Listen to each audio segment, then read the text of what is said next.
Carl Gustav Jung believed that within every person lives a hidden twin, a darker self, unseen but never absent.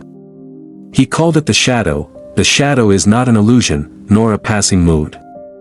It is the secret companion of the soul, formed from all that a person refuses to accept about themselves.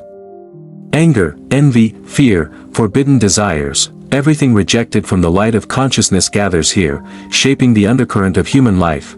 For Jung, the shadow is born in childhood. As a child grows, they learn which emotions and behaviors are rewarded, and which are condemned.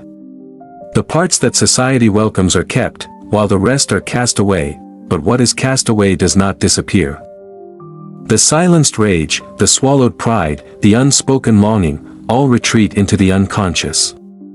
And there, in the depths, they fuse together into the figure Jung named the shadow. Though buried, the shadow is never silent. It emerges in sudden bursts of emotion that seem out of proportion, in harsh judgments against others, in the strange pull of dreams where familiar faces take on dark disguises. In Jung's view, the shadow reveals itself whenever we say, "That is not me." For in truth, the qualities we despise in others are often the very ones we repress in ourselves. To deny the shadow is to live a fractured life.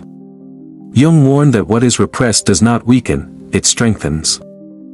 Ignored, the shadow finds ways to break through, in destructive patterns, in self-sabotage, in sudden eruptions of anger or despair. Jung wrote that those who claim to have no shadow are often most controlled by it, living as prisoners of the very parts of themselves they refuse to see. Yet Jung did not see the shadow as only dangerous. He believed it to be paradoxical, the source of both darkness and hidden light. Within the shadow lies not only anger and fear, but also untapped strength, passion, and creativity. What society forced into silence may in fact hold the keys to vitality and growth.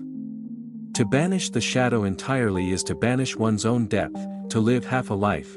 For Jung, the task was not to destroy the shadow, but to integrate it, to bring what is hidden into awareness. When seen clearly, rage could be transformed into courage.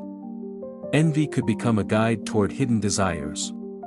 Even fear could point the way to inner growth, by making the darkness conscious. The shadow loses its power to control.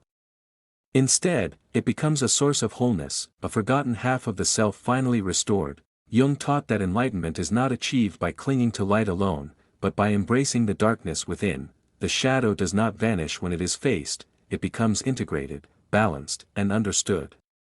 And in that union, a person does not become perfect, but they become complete. In the words of Jung himself, one does not become enlightened by imagining figures of light, but by making the darkness conscious.